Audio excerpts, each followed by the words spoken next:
یہ آئین سیاستدانوں کا محافظ ہے یا عوام کا؟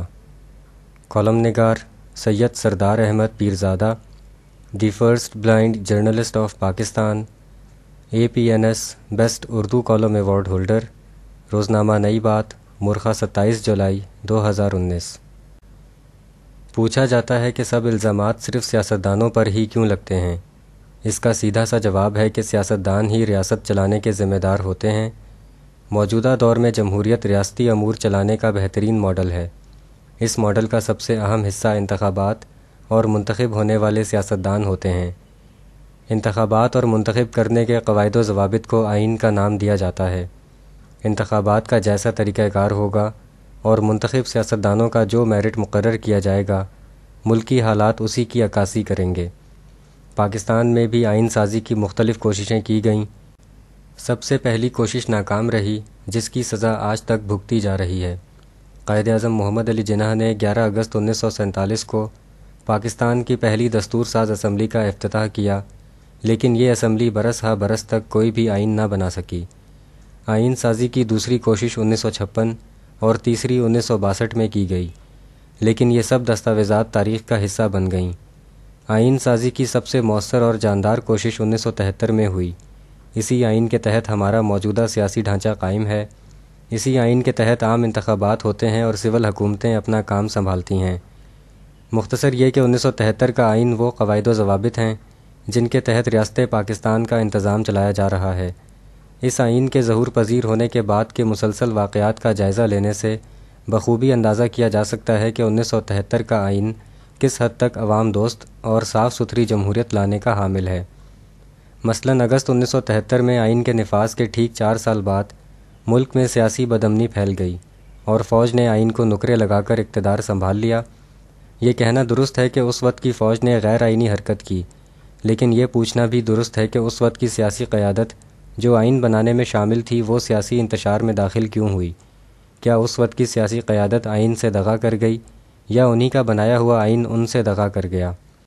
یا وہ آئین اپنی کمزوریوں کے باعث جمہوری اقتدار کی بجائے شخصی اقتدار کی نظر ہو گیا؟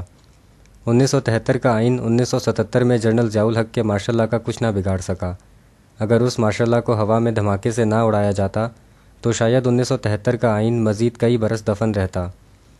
1988 میں 1973 کے آئین کی دوبارہ رونمائی کے بعد آئندہ 11 برسوں تک اس آئین نے اپنا سر اٹھائے رکھا، لیکن پاکستان کی سیاست میں جمہوریت یا امن کی بجائے بدامنی اور غیر جمہوریت ہی چلتی رہی۔ بے شک 90 کی دہائی میں کوئی مارشل لا ڈکٹیٹر نہیں آیا، لیکن حقیقی جمہوریت بھی نہیں آئی۔ کیا اس کا مطلب یہ ہوا کہ 1973 کے آئین نے سول دور میں بھی عوام کو مایوس کیا؟ کیا یہ آئین اتنا بانجھ تھا کہ اپنی کوکھ سے حقیقی جمہوریت اور اچھے سیاستدان پیدا نہ کر سکا؟ یہ کہا جاتا ہے کہ اس وقت پاکستان کی سیاست میں سازشیں ہی سازشیں تھیں۔ تو کیا یہ نہیں کہا جا سکتا کہ 1973 کا آئین ان سازشوں کو کنٹرول کرنے میں بری طرح ناکام رہا؟ اس ناکامی کی سزا ایک مرتبہ پھر پاکستانی عوام نے 1999 کے مارشل لا کی صورت میں بھگتی۔ جنرل پرویز مشرف نے آئین کے ساتھ وہی کیا جو غریب کی جورو کے ساتھ کیا جاتا تھا۔ یہاں بھی آئین اپنا دفاع کرنے میں مات کھا گیا۔ جنرل پرویز مشرف کی بے ہنگم مزاجی شخصیت اور کچھ غلط فیصلوں کی بدقسمتی نے ان سے پاکستانی عوام کی جان چھڑائی۔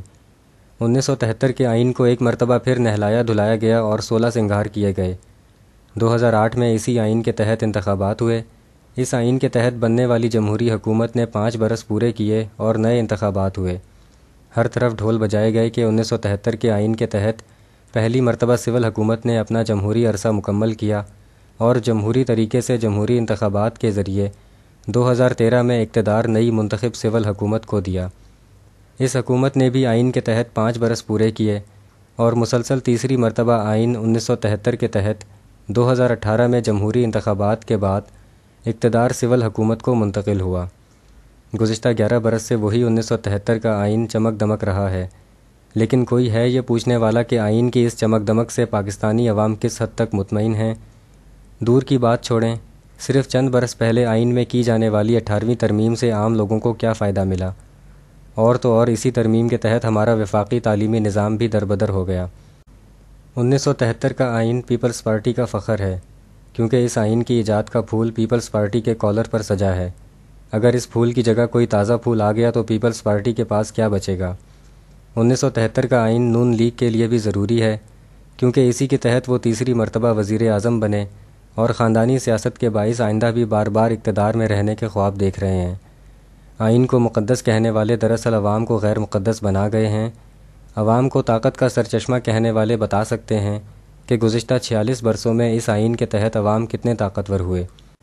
آئین کو ملک کی سلامتی کی ضمانت کہنے والے تفصیل سے بتائیں کہ اس آئین کی موجودگی کے باوجود بلوچستان کے لوگ ناراض کیوں ہوئے، کراچی اور سندھ میں لسانی تعصب کیوں پھیلا، آئین کی موجودگی کے باوجود ملک میں نو گو ایریے کیوں قائم ہوئے، آئین کے باوجود ملک کی سلامتی کے لیے ضرب عضب اور رد الفساد کی ضرورت کیوں محسوس کی گئی، یہاں تک کہ یہ آئین چھوٹو گینگ کو بھی کنٹرول نہ کر سکا۔